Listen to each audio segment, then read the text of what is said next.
오늘의 말씀을 가지고 부활이 나를 살리신다라고 하는 제목으로 말씀을 나누도록 하겠습니다.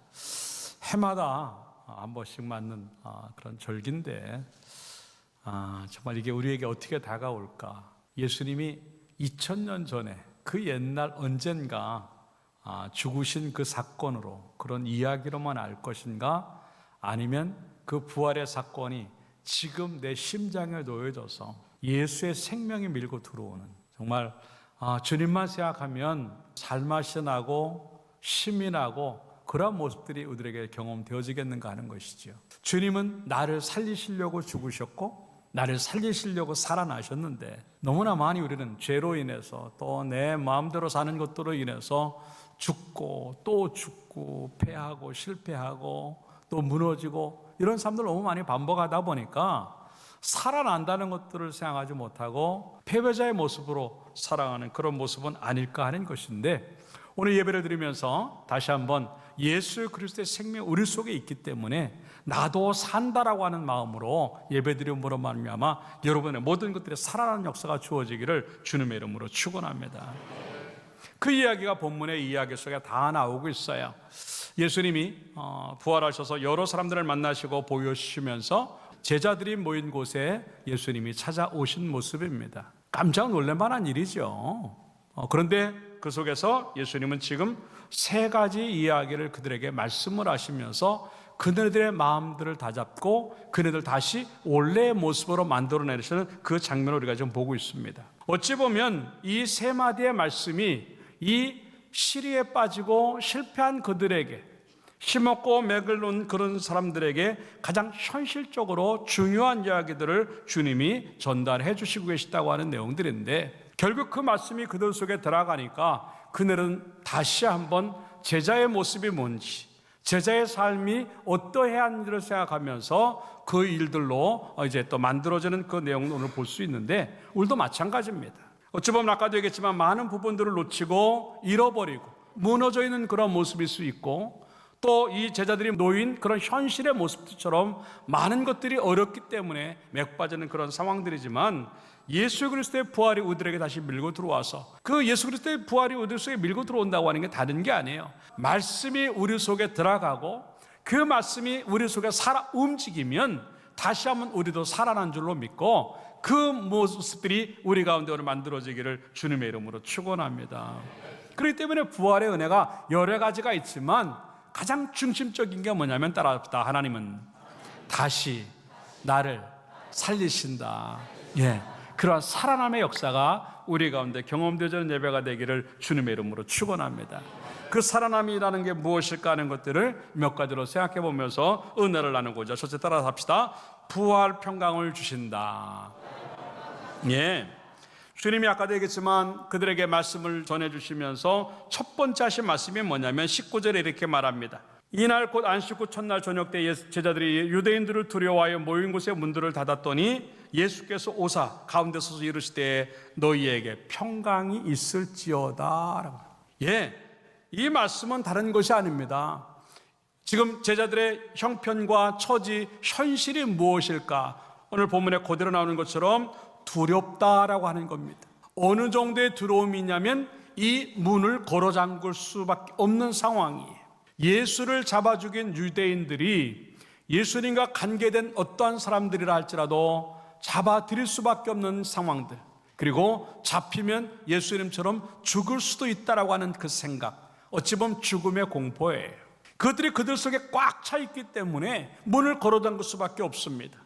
근데 문을 걸어 잠근 것보다 더 큰 문제는 뭐냐면 그들의 마음도 걸어 잠그고 그들의 영혼도 걸어 잠그고 놓이는 상태이기 때문에 어떤 것도 해낼 수 있는 것들이 아무것도 없는 그러한 현실에 지금 놓여 있다고 하는 것입니다.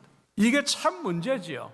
그냥 걱정과 근심, 고난, 어떠한 일들이 그냥 놓여져 있다고 한다면 어떻게든지 해결해 보려고 하는 노력도 있을 수 있어요. 그런데 죽음의 공포라고 하는 것은요, 그렇게 쉽지 않습니다. 어찌 보면 잠자는 것도 먹는 것도 그렇게 편하지 않은 그런 상황이 지금 놓여 있다라고 하는 겁니다. 바짝 겁을 먹어가지고 눈치 보면서 긴장하면서 스트레스 받으며 살아가는 이들의 모습이지요. 그럴 때 부활하신 주님께서 그들에게 하신 첫 마디가 뭐냐면 너 걱정하지 마라고. 평강이 너희에게 있을지어다. 이게 샬롬의 은혜입니다.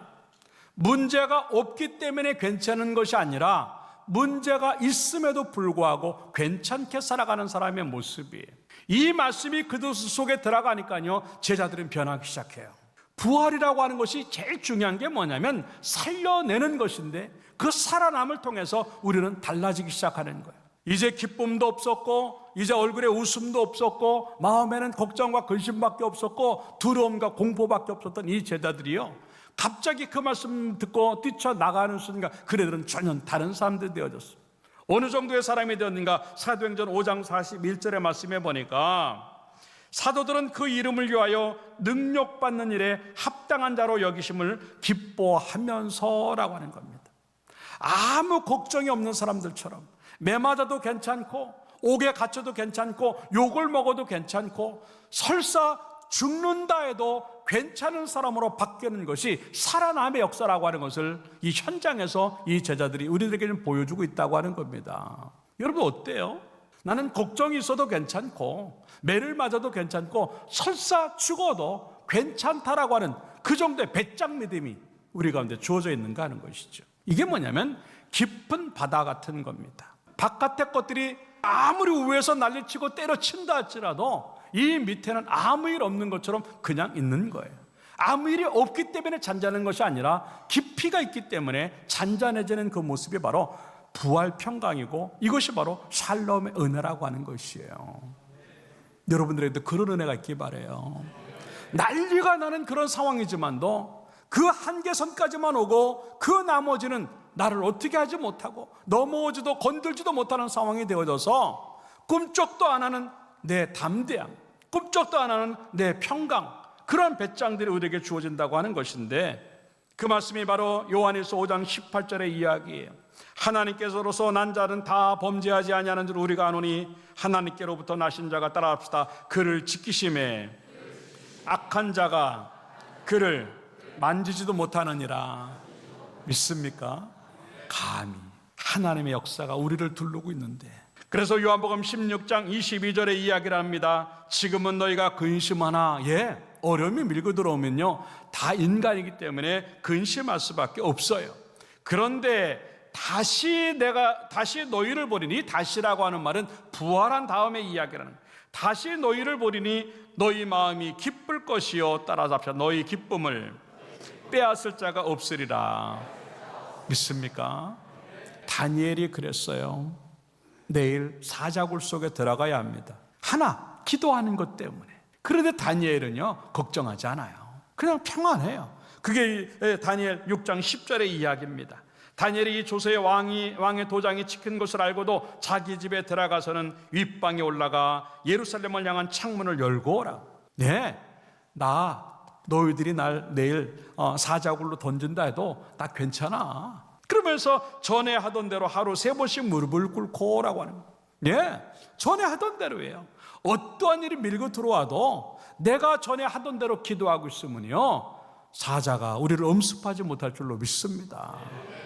그럴 때 하나님 앞에 또 뭐라고 말을 하고 있냐면, 마지막 부분에 보니까 감사하였더라. 아니, 내일 사자굴에 들어가 죽는데 즉 감사가 나오는가? 얼마나 그 마음에 평강이 있으면 그랬겠나 하는 것을 보여주는 것이죠. 결국 그는 그 다음날 잠 잘 자고 사자굴 속으로 들어갑니다. 놀라운 것은 하나님이 그 무릎 꿇음에 그냥 계시지 않았고, 하나님도 일을 하셔서 사자의 입을 막아 놓으신 줄로 믿습니다. 부활의 평강이라고 하는 것이 사람들이 갖다 주는 게 아니고, 누가 갖다 주는 것이 아니라 하나님으로 인해서 만들어진 그 평강이 있으니까, 지금 죽는다 할지라도 괜찮은 그 사람, 지금 어려움을 당한다 할지라도 괜찮은 그 사람으로 살아갈 수 있는 것이 바로 하나님이 만들어 놓으신 평강으로 살아가는 사람들의 참 모습인데, 그런 모습들이 만들어지기를 주님의 이름으로 축원합니다. 그래서 성경은 말합니다. 빌립보서 4장 6절부터 7절의 말씀이에요. 아무것도 염려하지 말고 다만 모든 일에 기도와 간구로 구할 것을 감사함으로 하나님께 아뢰라라고 하는 겁니다. 아무것도 해요. 너 한 가지만 걱정해봐. 너 딱 2가지만 걱정해. 그리고 여기서 요것만 걱정해. 하나님 그러지 않아요. 어떤 일에 어떤 상황들이 주어져도 하나님의 말씀은 항상 똑같습니다. 아무것도 염려하지 말라라고 하는 겁니다. 따라서 합시다. 나는 걱정이 없어요. 네, 걱정거리는 있고 문제거리고 있고 근심거리도 있지만 걱정은 없어요. 염려는 없어요. 예, 그런 마음 갖고 하는 거예요. 그럴 때 하나님이 어떤 걸 주실까? 모든 지각에, 하나님 더 잘 아신다는 거죠. 모든 지각에 뛰어난 하나님의 평강이 우리를 지키신다고 하는 겁니다. 아무런 요동 없이 흔들리지 않냐고 그냥 편한 게, 그게 하나님의 은혜요. 그게 부활신앙의 참모습인 것을 믿고 평강이 있기를 주님의 이름으로 축원합니다. 두 번째 따라 합시다. 부활 사명을 주신다. 네, 우리를 살리기 위해서 주시는 것이 또 하나 사명이라고 하는 겁니다. 21절의 말씀에 보니까 예수께서 또 이르시되 너희에게 평강이 있을지다 말씀하시면서 아버지께서 나를 보내신 것에 따라 합시다. 나도 너희를 보내노라. 예, 할 일 없는 제자들에게 다시 할 일을 주십니다. 이 말은 곧 뭐냐면 너희는 원래 제자로서 부름을 받았기 때문에 이제 제자의 삶으로 돌아가야 된다는 거예요. 예수 그리스도가 잡히시는 순간 그들은 모든 것들을 다 잃어버렸어요. 죽기 살기로 주님을 3년 동안 따라다니고 제자의 삶들을 산다고 했는데 예수님이 죽으시는 그 순간에 그네들은요 제자의 삶을 이제는 다시 안 살겠다고 얘기합니다. 나는 고기를 잡으러 가겠다고 말합니다. 그리고 사람들 앞에서 예수님을 부인합니다. 그리고 주님을 떠나고 이제 자기의 생업으로 다시 돌아갑니다. 그런데 생업도 마음대로 안 돼요. 예수님과 관계된 자기라고 하는 것들을 알기 때문에 눈치 보면서 문 걸어 잠그고 있는 그 상황에서 어쩌다가 괜찮은 것처럼 보면 몰래 나가서 고기 잡아. 그러다가도 또 걱정이 되면 가만히 있다가 몰래 나가서 또 고기나 잡아서 겨우 그 고기 먹고 살아가는 이 사람들의 모습이었어요. 어떤 것도 할 수 없는 그 상황에 지금 놓여있는 그 제자들의 모습이었어요. 그때 주님이 그들에게 찾아가서 하시는 말씀이 뭐냐면 내가 너희를 보낸다라고 하는 거예요. 다시 제자로 부름을 받고 다시 사명자로 부름을 받는 그 순간 이 제자들은요 그 순간에 다시 뛰쳐나가서 제자의 삶들을 살기로 이제 작정을 하고 멋지게 그 삶들을 살는 그 모습을 우리는 발견하고 있지요. 이게 바로 부활의 살리심이에요. 그동안 얼마나 많이 우리는요 주의 일에 손을 놓고 살았어요. 얼마나 많이 우리는요 하나님의 일이라고 하는 것에 대해서 관심도 없고 살았습니까? 다시 말해서 내가 주의 이름을 가지고 나감으로 말미암아 내가 있는 곳에서 영향을 끼치고 내가 있는 그곳을 조금이라도 변화시키고 내가 있는 그곳에서 뭔가 하나님을 보여주는 데까지 가는 그 모습이 사명자의 삶이라고 하는 것이. 근데 우리는 너무나 많이 그걸 놓치고 있었어요. 이 제자들의 모습처럼 한때는 잘했지요. 아까 얘기했지만 이 제자들은 무려 3년이라고 하는 시간 동안 주님을 위해서 뭔가 한다고 느꼈어요. 3년이라고 하는 엄청난 시간 동안 그들은 죽기 살기로 주의 일하는 줄 알았어요. 사실은 주의 일한 게 아니에요. 자기 일을 한 거예요. 주의 일이라고 하는 것은 멈추면 안 되는 것이고 주의 일이라고 하는 것은요 놔도 안 되는 그런 상황인데 어느 순간에 그것을 놓았다? 그것은 하나님의 일을 한 사람들이 아니었고 자기 일을 한 사람이었어요. 그것을 뭘 보면 아냐면 예수님이 마지막 돌아가실 때 그네들은 뭐라고 얘기를 합니까? 주님이 왕이 되면 나를 우측에 앉혀주시고 나를 좌측에 앉혀달라고 말합니다. 그때는 옆에서 그걸 듣던 이제 제자들이 무슨 소리냐? 그래서 서로 싸우고 있었다고 성경은 말을 하고 있어요. 그게 바로 뭔가 주님의 일을 한 것이 아니라 자기의 일을 하니까 주님이 잡히시는 순간 왕은 틀렸구나 생각을 하고 자기의 일로 돌아가는데 자기의 일은 곧 고기 잡는 일이었어요. 이게 얼마나 끔찍한 일이었습니까? 우리도 마찬가지예요. 한때는 잘했어요. 근데 세상의 일이 밀고 들어오고 인간적인 게 밀고 들어오는 순간 주님에게 기대감이 떨어지는 순간 예배가 은혜가 되지 않는 순간 나는 그 일을 놓기 시작합니다. 어느 순간부터 하나님의 일보다는 세상의 일이 더 큰 것으로 보였고 그러면서도 불구하고 세상의 일 잘하는 것도 하나님의 일이라고 생각을 하고 자기 합리화를 시키면서 이 주일에 해야 될 일을 놓치고 세상에 나가서 해야 될 일을 놓치는 그 모습들이 우리 가운데 얼마나 많았었겠는가 하는 것이죠. 부활의 신앙이 들어가면요 달라져야 되는 것입니다. 주님의 일이라고 하는 것들을 생각하고 나는 사명자로 부름을 받았다고 생각을 하고 이 예배를 통하여 얻어진 그 은혜를 가지고 이 힘을 가지고 이 교회를 위해서 뭔가를 해야 되며 세상으로 나가서 그 많은 사람들에게 예수의 생명을 전해주고 예수의 이름을 보여주고 하나님을 믿는 사람의 모습이 뭔가를 보여주는 그 모습들이 우리에게 주어지는 것이 바로 이게 사명이라고 하는 것이에요. 사도행전 20장 24절에는 그래서 뭐라고 말을 하고 있냐면 내가 달려갈 길과 주 예수께 받은 사명 곧 하나님의 은혜 복음을 증언하는 일을 마치려 하면은 나의 생명을 조금도 귀한 것으로 여기지 않는다라고 하는 겁니다. 내가 너를 보낸다라고 했을 때 하나님 내가 갈게요. 보내셨는데 무조건 가야죠. 해야죠. 망설일 이유도 없고 주저할 이유도 없고 노라고 말할 이유도 없는 그 상황이 지금 나에게 놓여져 있는데도 불구하고 우리가 그것을 할 수 없다고 한다면 나는 무엇일까? 그러면 큰 일을 안 해도 좋아요. 주를 위해서 한다고 해서 대단한 거라는 아니에요. 아까도 얘기했지만 내가 머문 그 자리에 그곳에 예수의 향기를 묻힐 수 있다면 내가 있는 그곳에서 누군가에게 하나님을 보여줄 수 있다고 한다면 내가 대화하는 그 사람에게 뭔가 예수 그리스도를 전해줄 수만 있다고 한다면 내가 있는 그곳에서 뭔가 예수의 생명을 그들에게 전달해 줄 수 있다고 한다면 그리고 이 제단으로 들어왔을 때는 자기의 손때가 조금이라도 묻게 하고 싶어서 사모하는 마음으로 주의 일들을 감당하는 그것이 어쩌면 또 하나의 부르심이고 또 하나의 보내심이라고 하는 것들을 생각하고 우리의 믿음이 그렇게 만들어지기를 주님의 이름으로 축원합니다. 마지막 세 번째 따라합시다. 부활 능력을 주신다.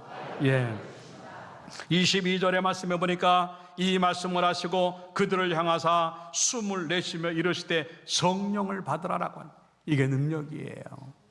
다른 것 아니에요. 내심 갖고 어차피 안 됩니다. 이 제자들 결심하고 큰 소리 빵빵 쳤어요. 내가 죽을지언정 주님 떠나지 않겠다고. 나는 죽는 데까지 주님 따라가겠다고. 아이고 변하지 않겠다고. 한순간에 무너지잖아요. 왜? 사람의 결단이라고 하는 게 그런 거예요. 그 때문에 우리 속에 부활의 능력이 들어가야만 성령으로 우리에게 역사되어져야만 우리는 그 일들을 감당할 수 있고 우리는 힘있게 살아갈 수 있다고 하는 것을 보여주는 그 모습이에요. 맥이 푹 풀려가지고 꼼짝 못하고 약한 그 자체로 그냥 쩔쩔매는 제자들의 모습을 봅니다. 문 걸어 잠그고 어찌할 줄 모르는 그들의 모습을 봐요. 그 모습이 제자의 모습이 아니었거든요. 원래의 모습을 만드셔서 성령을 그들 속에 집어넣으니까 이들은 뛰쳐나가기 시작합니다. 이리 뛰고 저리 뛰고 야생마처럼 뛰기 시작하고 세상을 바꾸고 사람들을 바꿔내고 생명을 이제 살리는 생명의 역사를 감당하는 그 제자들로 바뀌는 것을 우리는 사도행전을 통해서 보고 있어요. 마찬가지예요. 야생미를 가지고 펄쩍펄쩍 뛰어다니는 것이 이게 신앙인의 참 모습이라고 하는 겁니다. 성령이 우리 속에 감동을 주시는데 해라 하지 말라고 감동을 주시고 밀어내시는데 어떻게 그 자리에 있을 수 있느냐고요. 다시 한번 성령의 역사가 우리들 속에 밀고 들어와서 어떤 상황이 주어져도 밀고 나가고 이겨내고 견뎌내고 해낼 수 있는 그런 강함이 우리들에게 주어지기를 주님의 이름으로 축원합니다. 우리는 전부 다 예수를 알려고만 했지 믿으려고 하지 않았어요. 부활을 알려고는 했지 믿으려고 하지 않았어요. 정말 정직한 영으로 하나 앞에 가보세요. 내가 예수를 믿으려고 해본 적이 언제 있었는가 하는 거죠. 교회는 나오려고 한 적이 있었고 일을 하려고 하는 적은 있어도 예수를 믿으려고 한 적이 없답니다. 예수 믿으면요 달라져요. 근데 그게 안 되는 거예요. 예수를 알아만 가려고 하고 예배를 참석만 하려고 하지 내가 믿음을 만들고 믿어야 되겠다는 생각이 없으니까 힘없이 살아가는 거예요. 성령은 아는데 성령을 믿으려고 하지 않으니까 그 믿음이 움직이는 대로 성령이 내 마음에 감동을 주고 이제 밀어내는데도 우리는 꿈쩍도 안 하고 안 들은 사람처럼 모르는 척하고 부활의 주님이 어떤 분인데 저 십자가가 어떤 사건인데 내가 그렇게 믿어요. 성령이 밀어내는 대로 야생마같이 펄펄 뛰면서 내 가정을 바꾸고 내 지역을 바꾸고 민족을 바꾸고 열방을 바꾸는 데까지 가고 내 목숨 전부를 집어넣고 내 인생을 전부를 집어넣고 주님 원하는 대로 살아보겠다고 하는 그 능력 갖고 살아가는 것이 진정한 의미의 부활 능력인 줄로 믿고 그 신앙 가지고 살아가기를 주님의 이름으로 축원합니다. 성령의 능력이 있어야만 죄 앞에서 무릎 꿇지 않고 성령의 능력이 있어야만 죄를 이기고 성령의 능력이 있어야만 하나님 중심으로 살아가야 될 줄로 믿습니다. 왜 이렇게 약하게 살아가요? 약하기 때문에 약하게 살아가는 것이 아니라 강함을 잃어버렸기 때문에 약하게 살아가는 거예요. 예수를 잃어버렸기 때문에 성령을 잃어버렸기 때문에 약하게 살아가는 거예요. 우리는 이미 부활의 주님을 모실 이상 죽음까지 죽여내시는 그 생명의 역사가 우리 가운데 주어져 있고 그 능력이 이미 주어져 있어요. 우리는 나가면 살게 되어 있고 나가면 이기게 되어 있는 줄로 믿습니다. 근데 왜 지는가? 내가 약하기 때문에, 돈이 없기 때문에, 건강이 없기 때문에, 사람이 없기 때문에, 환경이 안 되기 때문에 지는 것이 아니라 나에게 예수가 없기 때문에 지는 거예요. 나에게 성령의 능력이 없기 때문에 지는 거예요. 지금 주님은 이렇게 말씀하십니다. 너 강해져야 된다고, 너 강하다고 말하는 그 강함이 우리에게 있기를 주님의 이름으로 축원합니다. 그러면 다 되는 거예요. 따뜻한 기운 하나만 들어와도 그렇게 달라지는데, 예수의 생명이 들어오고 성령이 들어오는데 나에게 그것들이 피고 있는가 하는 거죠. 그게 피고 있지 않다고 한다면 봄이 없는 거예요. 그것들이 만들어지지 않았다면 나는 예수가 없는 사람입니다. 다시 한번 오늘 예배를 드리면서 다른 건 다 돈 없어도 괜찮아요. 건강 없어도 괜찮아요.